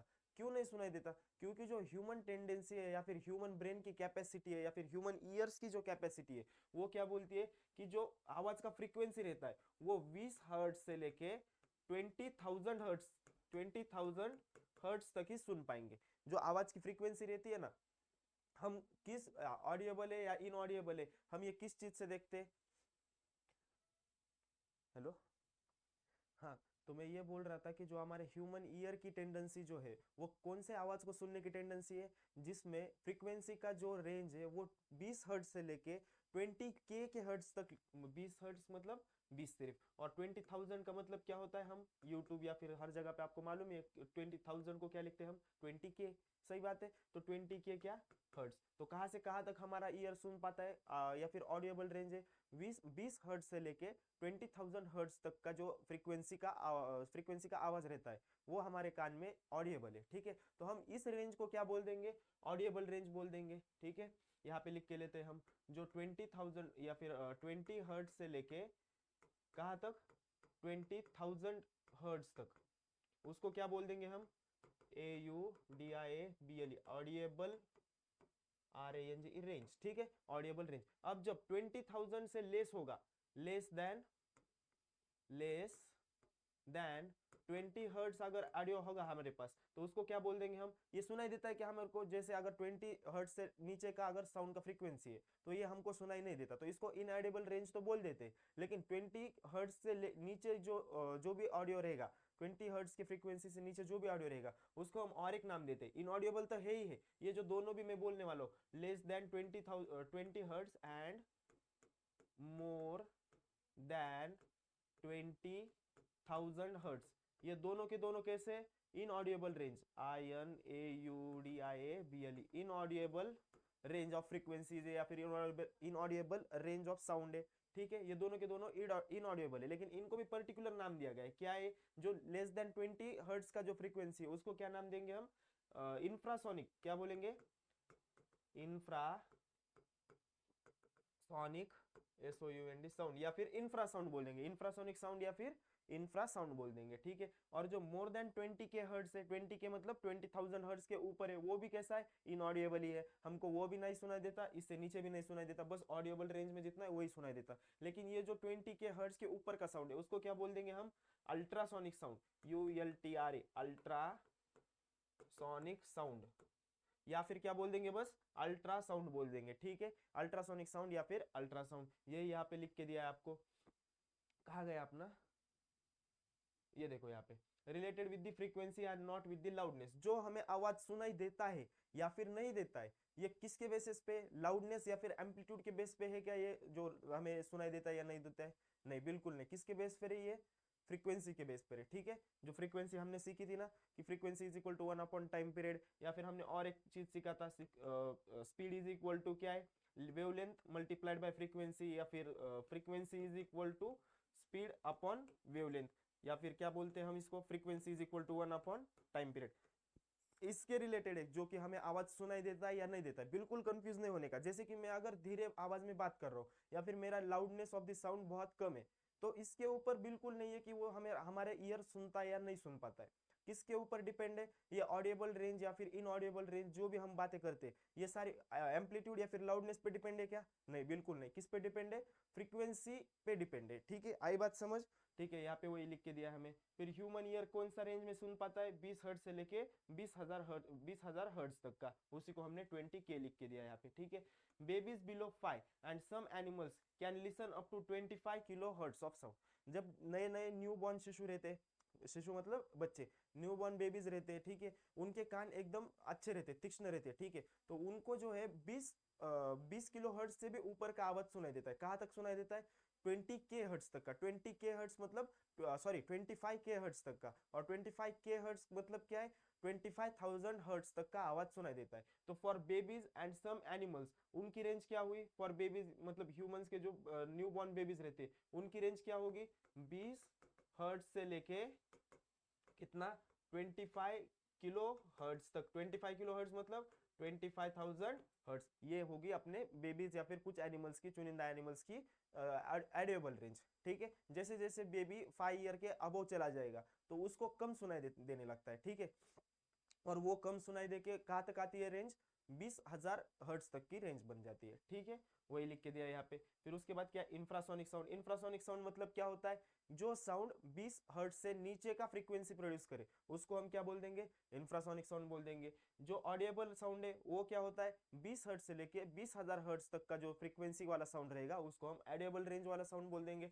और उसके बाद जो अल्ट्रासोनिक साउंड है वो क्या होता है, जो 20,000 किलो हर्ट्ज के ऊपर का रहेगा, 20,000 किलो हर्ट्ज नहीं, सॉरी, 20,000 हर्ट्ज के ऊपर का जो साउंड रहेगा जिसकी फ्रीक्वेंसी 20,000 हर्ट्ज से ऊपर रहेंगी उसको क्या बोल देंगे हम, अल्ट्रासोनिक साउंड बोल देंगे। ठीक है, आगे क्या दिया है यहाँ पे, एक छोटा एक एनिमल का नाम लिया हमें, छोटा एनिमल नहीं है, एनिमल बड़ा है लेकिन एक स्टेटमेंट छोटा है। ठीक है, क्या दिया है यहाँ पे, आपके एनसीईआरटी में स्टेटमेंट है, rhinoceros communicate using the infrasonic sound of the 5 hertz frequency. देखो राइनोहर्स क्या लिखता है हमें, एलिफेंट जैसा बड़ा बड़ा एक एनिमल है ना, राइनोर्स कितना बड़ा होता है, उसका साइज ह्यूमन से तो बहुत बड़ा रहता है। ठीक है, एक एलिफेंट के कंपैरिजन में तो मतलब इतना नहीं बोल सकते, एलिफेंट से शायद से थोड़ा छोटा रहेगा, लेकिन ओवरऑल तो एनिमल बहुत बड़ा है ना, तो हमें क्या लगता है इसका आवाज भी बहुत बड़ा रहेगा, या फिर क्या बोलते हैं, आवाज तो बड़ा हो सकता है लेकिन इसकी फ्रीक्वेंसी ज्यादा रहेगी। ऐसा लगता है ना कि हमको अगर एडुएबल नहीं है इसका साउंड तो बहुत ज्यादा रहेगी, लेकिन वैसा नहीं है। क्या याद रखने का है, जो राइनोर्स है इनका जो आवाज का फ्रीक्वेंसी रहता है वो कैसा रहता है, नियरली कितना रहता है, नियरली 5 हर्ट्स रहता है। और 5 हर्ट्स मतलब क्या है, 20 हर्ट्स से नीचे। और 20 हर्ट्स से नीचे कौन सा भी अगर साउंड है हमारे पास, तो हम उस साउंड को क्या बोल देते हैं, इंफ्रासोनिक साउंड। तो यही लिखा है कि राइनोहॉर्स कैन प्रोड्यूस और communicate, rhinoceros can communicate using the infrasonic sound of 5 hertz frequency. ठीक है, यहाँ पे क्या दिया है, अर्थक्वेक एंड एनिमल्स। ठीक है, हमको क्या है, बहुत बार हमने देखा है कि जब भी अर्थक्वेक आता है, हमने तो नहीं देखा क्योंकि जो हम सारे इलाके अर्थक्वेक प्रोन इलाके नहीं होते। अर्थक्वेक प्रोन इलाके मतलब जो जहाँ पे अर्थक्वेक बार बार आते हैं, वो ऐसे इलाके नहीं होते हमेशा। लेकिन हमने बहुत बार सुना है कि क्या सुना है, हमने बड़ों से भी सुना है या फिर बहुत टेलीविजन में भी देखा है कि जो ये एनिमल्स रहते हैं, इनको जो अर्थक्वेक का जो ये रहता है, अनुमान रहता है, वो समय से पहले लग जाता है। कि मतलब अर्थक्वेक आने से पहले इनको पता चलता है कि अर्थक्वेक आने वाला है बोल के, कोई कोई एनिमल्स रहते हैं। ये इनको क्यों हो जाता है, ऐसा क्यों हो जाता है इनके साथ, क्योंकि जो अर्थक्वेक है इनमें जो इंफ्रासोनिक साउंड प्रोड्यूस होता है, जो बहुत कम फ्रीक्वेंसी का साउंड प्रोड्यूस होता है सबसे स्टार्टिंग में, तो वो जो इंफ्रासोनिक साउंड है, ये राइनोर जैसे या फिर कोई और एनिमल्स जो कि इंफ्रासोनिक साउंड रेंज से कम्युनिकेट करते हैं या फिर सुन पाते हैं, वो उनको पता चलता है कि ये तो अर्थक्वेक का आवाज है, ये कम फ्रीक्वेंसी। हम ह्यूमन से हमको ये कम फ्रीक्वेंसी का इंफ्रासोनिक साउंड सुनाई नहीं देता, लेकिन इन एनिमल्स को तो सुनाई देता है ना। तो इसकी वजह से क्या होता है, इनको अर्थक्वेक का सबसे पहले पता चलता है। ठीक है, तो ये वाला एक एप्लीकेशन कि हमने बहुत बचपन से देखा है कि जो लोग हैं हमको बोलते रहते, मतलब बड़े लोग हैं, ये बोल के रहते कि एनिमल्स को पहले पता चलता है, या फिर हमने टेलीविजन पे भी देखा है। तो ये रीजन है उसकी वजह से। क्या रीजन है इसके पीछे, एनिमल्स को पहले अर्थक्वेक का पता चलता है कि इनके पास जो ऑडिबल रेंज है या फिर उनके हियरिंग कैपेसिटी है, ये कैसी है, इंफ्रासोनिक साउंड के साथ, मतलब हियरिंग कैपेसिटी ये होती है। ठीक है, उनको सुनाई देता है एक प्रकार से। फिर क्या है यहाँ पे, even the elephants and the whales note not the shark produce the infrasonic sound. कौन कौन इंफ्रासोनिक साउंड प्रोड्यूस करता है, अभी तक हमने कौन कौन देखा है प्रोड्यूस या फिर ऑडियबल, किन किन को इंफ्रासोनिक साउंड। इंफ्रासोनिक साउंड मतलब 20 हर्ट्ज से नीचे का साउंड, इनको कौन कौन को ऑडियबल है। ये पहला हमारा हो गया राइनोहॉर्स। दूसरा कौन है, एलिफेंट, राइनोहॉर्स, RHINO, यहाँ पे हम लिख के लेते हैं RHINO। 3 एनिमल के नाम याद रखने, rhino, elephant and whales. Whales याद रखो। ठीक है, यहाँ पे बहुत जन क्या करते हैं, वेल्स के साथ शार्क को कोलेबरेट कर देते हैं या फिर क्या बोलते हैं, मिक्स कर देते हैं और बोलते हैं कि शार्क भी कौन सा रेंज और इंफ्रासोनिक साउंड को एडिएबल है। बिल्कुल नहीं, वैसा नहीं याद रखने का। क्या क्या 3 एनिमल कौन से याद रखोगे आप, एक तो एलिफेंट, दूसरा राइनो और तीसरा वेल, ना कि शार्क। ठीक है, आगे बढ़ते हैं कि क्या देखे यहाँ पे, animals producing ultrasound, ultrasonic sound या फिर अल्ट्रासाउंड। अब अल्ट्रासोनिक साउंड या फिर अल्ट्रासाउंड क्या होता है, जो ह्यूमन रेंज के अबव है। मतलब ह्यूमन रेंज क्या है, 20 से लेके 20,000 तक का, लेकिन 20,000 हर्ट्ज से आगे का जो ये है फ्रीक्वेंसी का साउंड है, उसको क्या बोला जाता है, अल्ट्रासोनिक साउंड बोला जाता है। और ये अल्ट्रासोनिक साउंड कौन कौन हियर कर सकता है या फिर प्रोड्यूस कर सकता है, इनमें हमारे को 4 एनिमल्स आते हैं। ठीक है, कौन से 4 है, डॉल्फिन्स, बैट्स, प्रोपाइज, porpoises, सॉरी प्रोपाइज नहीं, porpoises, रैट्स एंड मॉथ्स। ठीक है, 5 एनिमल्स है। कौन से 5 है, डॉल्फिन याद रखो, जो याद रखो शार्क का तो नाम ही नहीं लेना है। ठीक है, लेकिन जो व्हेल्स होते हैं वो क्या करते हैं, इंफ्रासोनिक साउंड प्रोड्यूस या फिर ऑडिएबल है उनके लिए। लेकिन जो डॉल्फिन से, इनको कौन सा ऑडिएबल है, अल्ट्रासाउंड ऑडिएबल है या फिर ये अल्ट्रासाउंड प्रोड्यूस कर सकते हैं। फिर ये जो अल्ट्रासोनिक साउंड प्रोड्यूस कर सकते हैं, इनमें और कौन कौन है, डॉल्फिन से, बैट से, पोर्पोइजेस से, रैट से और मॉथ है। ठीक है, अब सबको डॉल्फिन तो क्या है मालूम ही है, बैट क्या है सबको मालूम है, लेकिन ये पोर्पोइजेस क्या है, पोर्पोइजेस आर क्या बोलते हैं, marine animals which look similar to the dolphins. देखो यहाँ पे मैंने आपके लिए एक पिक्चर रखा है। ठीक है, ये जो होते हैं ना, ये डॉल्फिन के जैसे ही बहुत होशियार प्राणी होते हैं, लेकिन बस थोड़े से अलग दिखते हैं डॉल्फिन से। ठीक है, देख लो ये वाली जो इमेज है, ये अपने पोर्पोइजेस की इमेज है। ये जो पोर्पोइजेस है और डॉल्फिन से, दोनों के दोनों बहुत होशियार है, और दोनों के दोनों कैसे, क्या ऑडिएबल रेंज है इनकी, अबव दी ह्यूमन ऑडिएबल रेंज, या फिर क्या बोल सकते हैं 20,000 के अबव, उसी को क्या बोलते थे, अल्ट्रासोनिक साउंड इनको एडिएबल है। ठीक है, और ये चूहे, चूहे में आपको मालूम है क्या रहते हैं। ठीक है, चूहे को भी कौन सा ऑडिएबल रेंज है, दिखता तो छोटा है लेकिन इसका ऑडिएबल रेंज कैसा है, 20,000 हर्ट्ज से ऊपर का है। ठीक है, उसके बाद क्या है, मॉथ्स, ये जो मॉथ्स है इनको भी एडिएबल है, कौन सा, अल्ट्रासाउंड, अल्ट्रासोनिक साउंड। ये जो मॉथ से ऐसे दिखते हैं। ठीक है, ये आपने देखा होगा बहुत बार अपने दीवारों पे या फिर कहीं गंदी दीवारों पे क्या होता है, ये चिपक के मतलब सोए वाले रहते हैं। ठीक है, इनको अगर थोड़ा सा डिस्टर्ब करो तो ये उठते भी नहीं है, अगर बहुत ज्यादा हिलाओ तब उठ के बाजू में जाके सो जाते हैं। ठीक है, जनरली मतलब साइंटिफिक टर्म्स में नहीं बात कर रहा हूँ मैं, एक जनरली हमने जो देखा है वो बात कर रहा हूँ, ठीक है। तो ये रहते हैं मॉथ्स, और मॉथ्स क्या करते हैं, इनको भी जो अल्ट्रासोनिक साउंड है जो बैट्स प्रोड्यूस करते हैं ये सुनाई देता है इनको, ठीक है। सो दैट क्या होता है, ये देखो यहाँ पे क्या लिखा है, moths can hear the ultrasonic sound and escape the capture, या फिर ये जो सारे जो एनिमल्स है ये जो प्रोड्यूस करते हैं अल्ट्रासोनिक साउंड जो प्रोड्यूस करते हैं, कभी कभी क्या होता है जैसे बैट, बैट किससे कम्युनिकेट करता है, अल्ट्रासोनिक साउंड से। अगर ये इसके पास आ रहा है तो ये आवाज करते आएगा, बैट आवाज करते आएगा तो इसको क्या होगा, ये सुनाई देगा, ये अल्ट्रासोनिक साउंड क्या होगा, इसको सुनाई देगा। अल्ट्रासोनिक साउंड सुनाई देगा तो ये क्या करेगा, अपनी जान बचा के भागेगा। यही लिखा है यहाँ पे, moths can hear the ultrasonic sound, पहली बात तो ये हियर कर सकते हैं, इनकी एडिएबल रेंज है। और दूसरा क्या है, एस्केप द कैप्चर, अगर वो सुन पाते, कोई अगर शिकारी आ रहा है तो हम क्या बोलेंगे, शिकारी आ रहा है चलो सोते, वो आएगा अपने को मार के जाएगा, खा के लेगा अपने को, ऐसा थोड़ी करेगा ना, ये तो उठ के भाग के चले जाएगा। वही एनसीईआरटी में आपकी एक लाइन दे रखी है, वही मैंने यहाँ पे वो एक्सप्लेन कर दी। आगे क्या दिया है, hearing aid and the amplifier, या फिर हेयरिंग एड को ही क्या बोलते हैं, एम्पलीफायर। बहुत बार आपने एक ऐसे लोगों को देखा होगा जिनका हेयरिंग कैपेसिटी क्या होता है, थोड़ा सा कम रहता है, ठीक है। इनको क्या होता है कि जो अपना ईयर रहता है, इनकी जो हियरिंग कैपेसिटी ये क्या होती है, कम रहती है। तो इसमें क्या है कि जो वो कान में एक रिसीवर लगाते हैं ना, तो वो रिसीवर में क्या हो जाता है कि जो वाइब्रेशंस है, ये वाइब्रेशंस को क्या करता है, ये रिसीवर सबसे पहले इलेक्ट्रिकल सिग्नल्स में कन्वर्ट कर देता है। क्या करता है, सबसे पहले जो वाइब्रेशंस रहते हैं, साउंड आया, ठीक है, साउंड आया कई सोर्स से, सोर्स ऑफ साउंड है कुछ तो भी, ये क्या हो रहा है, ये रिसीवर के पास चला जा रहा है, ठीक है। ये रिसीवर है अपने पास, ये कान में लगा हुआ कुछ तो भी रिसीवर है, ये क्या करेगा, ये जो साउंड को रिसीव किया है ये क्या कैसे रिसीव करेगा, वाइब्रेशंस के फॉर्म में ही तो रिसीव करेगा। तो अब यहाँ पे इसने वाइब्रेशंस के फॉर्म में इसको रिसीव किया, तो वाइब्रेशंस के फॉर्म में इसको रिसीव करने के बाद क्या करेगा, ये इसको इलेक्ट्रिकल सिग्नल्स में कन्वर्ट करेगा। ये देखो क्या किया, वाइब्रेशंस टू इलेक्ट्रिकल सिग्नल। अब इलेक्ट्रिकल सिग्नल्स में कन्वर्ट करने के बाद क्या होगा, ये जो इलेक्ट्रिकल सिग्नल्स यहाँ पे कन्वर्ट हो गए, अब इसको ये एम्पलीफाई करेगा। ये इलेक्ट्रिकल सिग्नल्स को मतलब सबसे पहले तो आइडेंटिफाई करेगा कि इसका एम्पलीट्यूड कम है ज्यादा है, फिर क्या करेगा, इसके एम्पलीट्यूड को एम्पलीफाई करेगा। अब एम्पलीट्यूड अगर एम्पलीफाई हो रहा है तो क्या हो रहा है, अगर मैं इसके कान में धीरे से बात करूं, हेलो व्हाट इज हैपनिंग, मतलब इसको पूछूंगा मैं कुछ तो भी, क्या चल रहा है भाई क्या नहीं, ऐसा अगर कुछ तो भी, मतलब हेलो व्हाट्स हैपनिंग वो छोड़ो बात, मैं उसको कुछ भी एक जनरली ऐसा कुछ तो भी बात कर रहा हूँ, क्या चल रहा है भाई तेरा, कैसे चल रहा है, क्या हाल चाल है, कैसी पढ़ाई चल रही है, ऐसे कुछ तो भी मैं धीरे आवाज में बात करूँ, तो वो क्या होता है, उसको धीरे आवाज में बोलने की आवाज नहीं दे, सुनाई नहीं देता। लेकिन मैं हर बार उसके पास जाके हेलो क्या चल रहा है तेरा, ऐसा जोरों जोरों से आवाज में तो बातें नहीं कर सकता, मेरा एम्पलीट्यूड बढ़ा के या फिर लाउडनेस बढ़ा के तो आवाज नहीं कर सकता।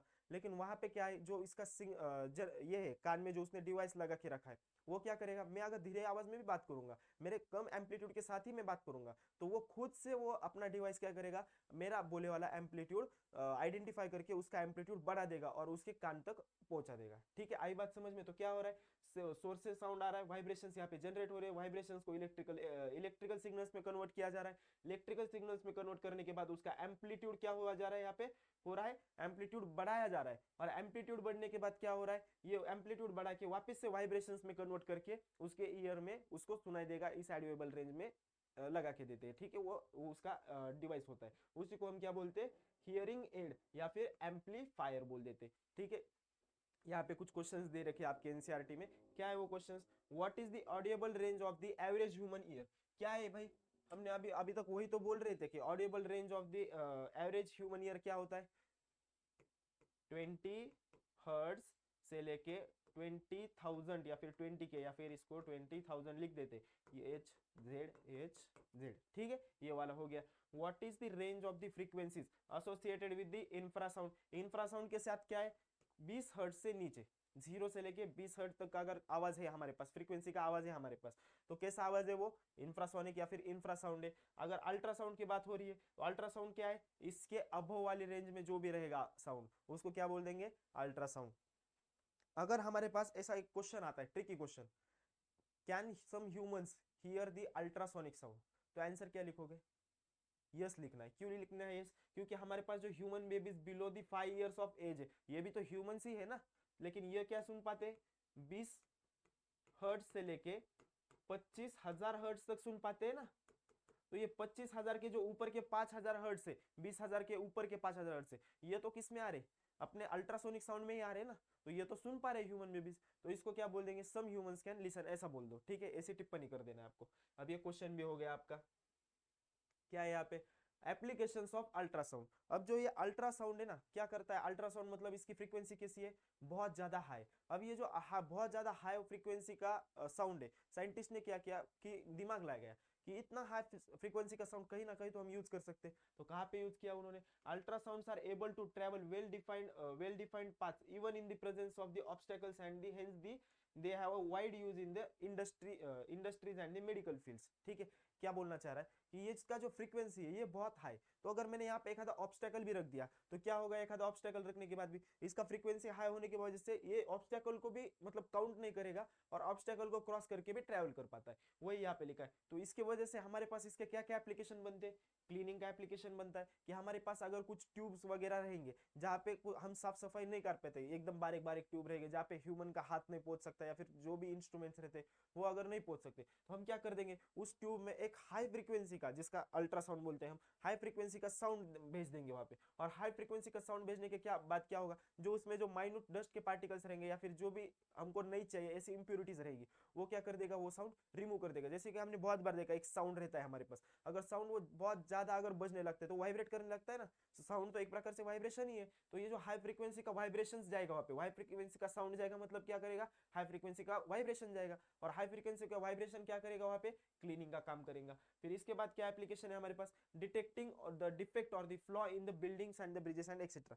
क्या होता है, अगर हमारे पास ऐसा अगर कोई तो भी स्ट्रक्चर है, ऐसा एक बिल्डिंग का या फिर कंक्रीट का कुछ तो भी स्ट्रक्चर है, इसमें पूरा हर जगह पे कुछ ना कुछ भरे वाला है, यहाँ पे कुछ ना कुछ भरे वाला है, लेकिन यहाँ पे कुछ तो भी ऐसा डिफेक्ट कुछ तो भी है या फिर क्रैक कुछ तो भी है, तो क्या करते हैं कि यहाँ पे अगर हमने अल्ट्रासोनिक साउंड अगर भेज दिया तो हर जगह पे तो यहाँ से हम अल्ट्रासोनिक साउंड भेज देते और यहाँ पे रिसीवर लगा देते, क्या लगा देते, रिसीवर। अगर ये अल्ट्रासोनिक साउंड पास होके अगर यहाँ पे रिसीवर से आता है तो कोई प्रॉब्लम नहीं, लेकिन क्या होता है जहां पे डिफेक्ट है वहां पे क्या हो जाएगा, रिफ्लेक्ट बैक हो जाएगा साउंड, क्या होगा, साउंड रिफ्लेक्ट बैक हो जाएगा या फिर रिसीवर में डिटेक्ट नहीं होगा। रिसीवर में डिटेक्ट नहीं हो गया मतलब क्या, यहाँ पे कुछ तो भी डिफॉल्ट है ये पता चलेगा, वही यहाँ पे लिख के दिया है आपको।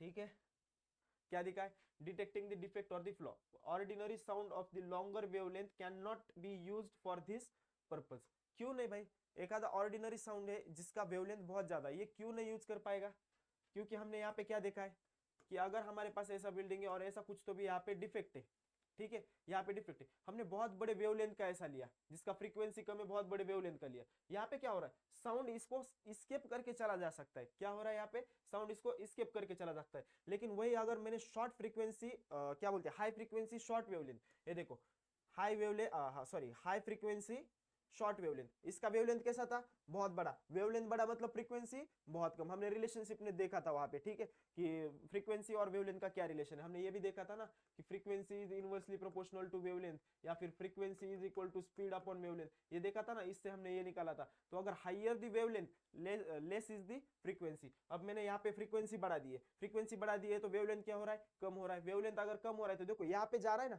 लेकिन वही अगर बड़े वेवलेंथ का रहेगा तो यहाँ पे स्किप हो सकता है। इसी वजह से जो ऑर्डिनरी साउंड है हमारे पास या फिर ऑर्डिनरी साउंड है जिसका वेवलेंथ कैसा है, लॉन्गर है, ये हम यूज नहीं कर सकते। लॉन्गर वेवलेंथ मतलब क्या,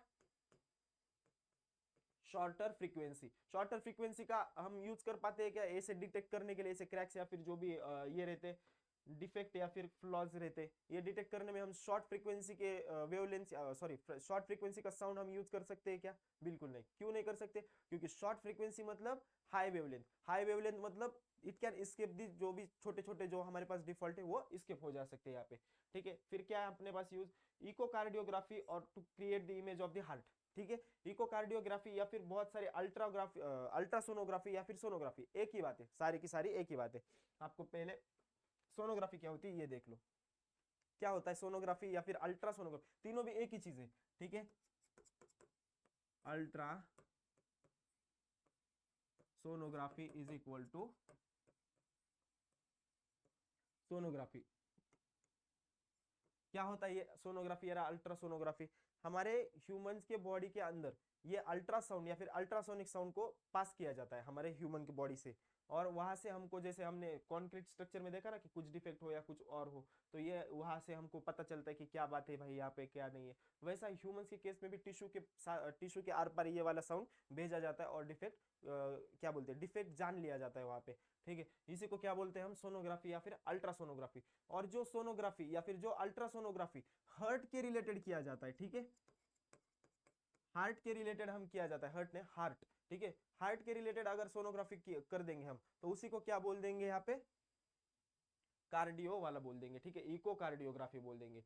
जो सोनोग्राफी या फिर जो अल्ट्रासोनोग्राफी हार्ट के रिलेटेड है उसको क्या बोला जाएगा, इको कार्डियोग्राफी बोला जाएगा। आई बात समझ में? यहाँ पे क्या हो रहा है, बस जो सोनोग्राफी है वो किसके रिलेटेड है, हार्ट के रिलेटेड। अगर कौन से और बॉडी ऑर्गन के रिलेटेड तो इसको जस्ट सोनोग्राफी या फिर अल्ट्रासोनोग्राफी बोल दो। लेकिन अगर वो हार्ट के रिलेटेड है उसको क्या बोल देंगे हम, इको कार्डियोग्राफी बोल देंगे। ठीक है, यहाँ पे क्या लिखा है, अल्ट्रासोनोग्राफी और दी अल्ट्रासाउंड स्कैनर, वही सब, लीवर को चेक कर सकते हैं, गॉल ब्लैडर को चेक कर सकते हैं, किडनीज को चेक कर सकते हैं, यूटेरस को चेक कर सकते हैं। यूटेरस किन में रहता है मालूम है ना, लड़कियों में, या फिर क्या बोलते हैं फीमेल बॉडीज में रहता है, मेल बॉडीज में नहीं रहता। ठीक है, ये वाला यहाँ पे याद रखना है। फिर क्या, किडनी स्टोन ट्रीटमेंट, वही भाई यहाँ पे क्या है, अल्ट्रासोनिक साउंड से मदद से हम डिटेक्ट भी कर पाते, मतलब सोनोग्राफी की मदद से हम किडनी स्टोन डिटेक्ट कर पाते। और यहाँ पे क्लीनिंग का तो हमने यूज देख ही लिया कि अल्ट्रासोनिक साउंड, अगर हाई फ्रीक्वेंसी का साउंड अगर हम पास कर देते तो इसके वाइब्रेशंस की मदद से हम क्लीनिंग कर पाते। तो क्लीनिंग और सोनोग्राफी का दोनों का एप्लीकेशन मिला के एक तीसरा एप्लीकेशन मिला हमारे पास, क्या कि जो किडनी स्टोन रहता है उसका हम ट्रीटमेंट कर पाते। आई बात समझ में?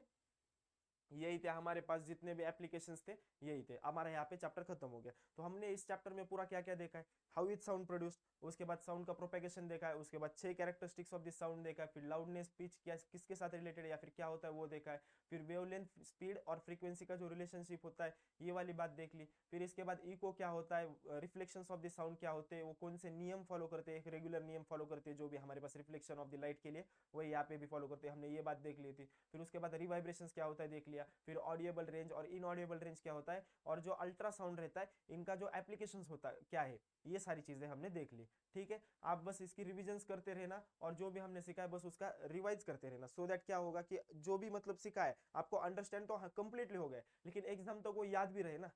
आई बात समझ में? इसलिए रिविजन्स करते रहना। ठीक है, फिर हम मिलते हैं एक्सरसाइज के साथ। हमने बोला था, हमने वादा किया था ना आपको कि हम इस चैप्टर का एक्सरसाइज भी सॉल्व करवा के देंगे जो एनसीईआरटी में दे रखा है। तो हम एक्सरसाइज के साथ मिलते हैं। अभी अभी के लिए, तब तक के लिए ओके बाय, थैंक यू।